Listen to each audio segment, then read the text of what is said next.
Right, well, FIFA 22 is a bit shit. I feel like every year I'm sat here with you guys talking, moaning, ranting about the state of FIFA 22, FIFA 21, FIFA 20.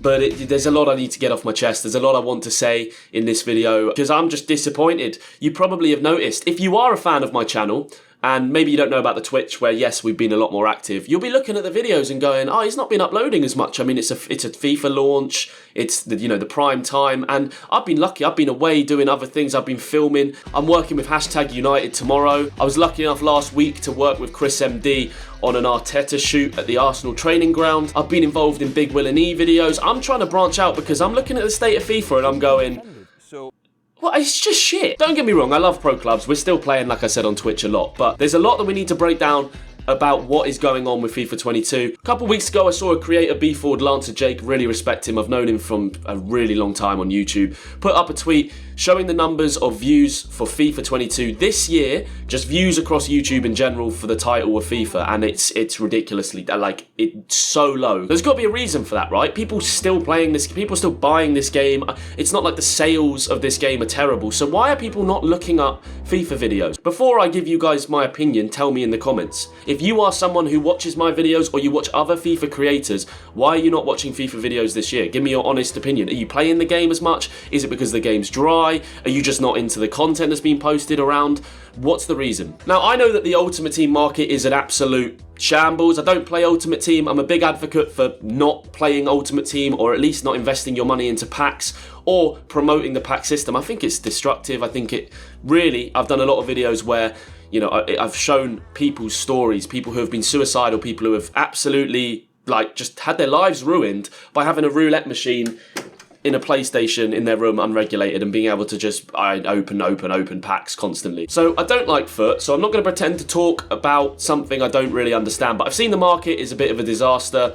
So that's one of the reasons why I think FIFA 22 is obviously a little bit mudded. Career mode is the same thing year upon year. Now, I think they made some good additions to it, but I tried to give it a go on stream the other week and I played it, and maybe it's just my age getting a bit older and used to career modes being the same, and the fact that FM is just sick compared to career mode. But it's so boring, like, so boring. Volta, I've given a little go, and yes, some of the mini games are funny and there's some interesting things in there, but it can keep you interested or entertained for about 13.5 minutes before it becomes incredibly boring, repetitive, and pointless to play. And then we get onto pro clubs, which, you know, they finally have dropped trailers for pro clubs. We've had game developers talk to us about pro clubs for the first time ever. Like, we've never heard of Delaney Leverdale, and then he's on a stream with Kyle, he's on a stream with Zaro. They're giving us a breakdown of 3-year plans for pro clubs and making it the greatest experience that pro clubs players have ever had. But I play a lot of pro clubs, and I can tell you from the bottom of my heart that it's so fucking boring this year. All they have done is effectively take the previous leveling system, which took 100 games to get your maximum skill points,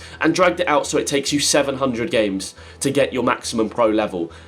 Who's doing that? Who's playing 700 games of pro clubs? I've only played 200 and it's November. Now, some of the reasons I've already spoke about at the start of this video might give you an idea as to why.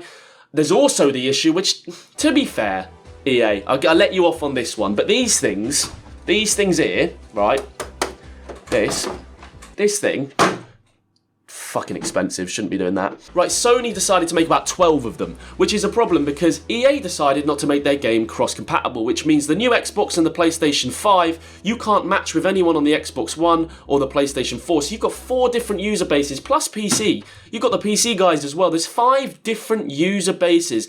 So it's so spread out. There's no crossplay. And if you're a fan of pro clubs, it's a problem because it takes so long to match games on this new console. Like, often there's only about 1,500 people around peak times searching for games across the entire world, across 10 different divisions which don't match with each other, and a dozen different regions from Asia to South Europe to North Europe to America to Southern America. You know, think about 1,400 people split between all those divisions, split between those regions. You can't find games. So it takes 700 games to level your pro, and you can play about 3 games an hour because you're searching for games constantly. I mean, if you're a fan of the Twitch has been going kind of nuts since we moved back from Facebook gaming. You guys have been supporting me like mad over there. But the other night on stream, I was so bored searching for games with the boys on pro clubs, banging out songs and just sitting there DJing. I mean, I think for an entire 10-minute period, I just did the Ronaldo C celebration as a sort of forfeit for a donation until we found a game. So That's what I'm doing in my 20s. But look, seriously, the game's dry. And with Sony not making enough PlayStations, I don't know what the hell's going on Xbox, but EA Sports haven't made it backwards compatible or cross-play, which I guess a part of me understands the backwards compatibility, but the Xbox, the PC, and the PlayStation 5, the new Xbox, sorry, should all be able to match with each other. It should be one server, let's be honest. It's pretty much the only game that I can think of in 2022, moving into 2023, I guess, for FIFA 23, if they don't do it then, that isn't crossplay. Like, what other game doesn't have crossplay that's on the level of FIFA? I can't think of one. And look, if you're a fan of pro clubs, I'm hoping you'll see what I mean. Comment down below, let me know what you're saying. I mean, even if you're a career mode guy, a foot guy, a Volta, you don't exist. But even if you're one of these people who plays a different game mode, let me know why Jake's tweet was, why that's a thing. Why are there less people playing or watching FIFA, especially on YouTube this year compared to others? I mean, if you watch my video on how to level on pro clubs, where I broke down the quickest way to get to maximum level, instead of just going down the usual route, you literally have to go into a game with a teammate and back out of every game as soon as you kick off. If you back out of 600 games, it might take you about 24 hours of game time, but you'll have a pro leveled up. If you play the 600-700 games, it might take you about 224 hours of game time. So if you look at the leaderboards, pretty much everyone at the top of those leaderboards has just gone into a game, backed out with their teammate, gone into a game, backed out, then they do it, they take it in turns. I mean, ridiculous. Pro clubs really should have added some accomplishments in to help with the leveling, just making some fun different changes. Battle passes, don't monetize it please, EA. I just want like something like season passes with customization to keep it fresh. A weekend league, there's endless potential, but that is a story for another video. I want to touch on the fact that EA Sports have lost the rights to call their video games FIFA as well moving forwards, which means the next title technically would have been FIFA 23, will not be called FIFA 23. It can't be legally called FIFA 23 because EA were demanding FIFA drop their valuation for the naming rights, and it was rumoured to be over $1 billion. Which I kind of love, because EA have been ripping us off for how many years, right? 10, 12 years, pretty much since the birth of Ultimate Team. I feel like we've been getting done in as a consumer base by EA, up in the packs, up in the cost of the game, everything, just for FIFA to turn around and just be like, you know what, you can call it FIFA for $1 billion. But this could be very good news. I mean, EA Sports are the biggest FIFA football game in the world, and they have that market share. It's going to be weird when they're not called FIFA 23. I'm going to go ahead and guess right now on record. It's going to be like EA Sports Football 2023, something like that. What is interesting is that those naming rights are up for grabs, and companies like 2K have been rumoured online to be looking and interested in buying that. So like technically a completely different company could buy the rights to call their game FIFA and literally release a game called FIFA 23 that isn't made by EA Sports. Think of that shithousery. Like, just think of that for a second.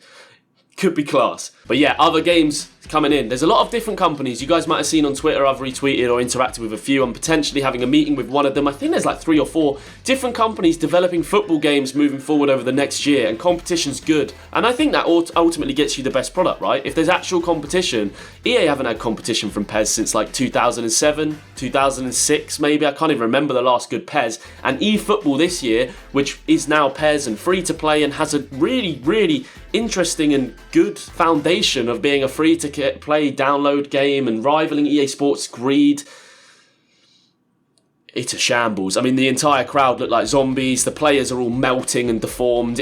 From what I've seen, it looks terrible. I'm going to play it for a video for you guys, just to give you my honest opinion on it. Try it out. But those of you who have played it have been pretty vocal in my comment sections or live streams about the state of that game right now. But in conclusion, if you've made it this far through the video, please do drop a like on it, because that always helps me out. I'm just sitting here thinking, the mess up with the consoles, which really isn't EA's fault, but they probably should have thought about this, and the game should be crossplay anyway, has made this game boring. The actual gameplay we find okay on pro clubs, but having to wait 15 minutes to find a game and then you get in and it's a kit clash on clubs, shambles. Career mode should have been online about 6 years ago. Ultimate Team should have been based around, you know, skill level and what you put into it, more than it is about how much money your dad has in their wallet, which is what the game has basically been for a really long time. And I think they've slightly moved, I'm not even going to say they've slightly moved away from it, because it still exists as a complete pay to win system, but they've tried to look more ethical in the public eye and do things things like preview packs and all this.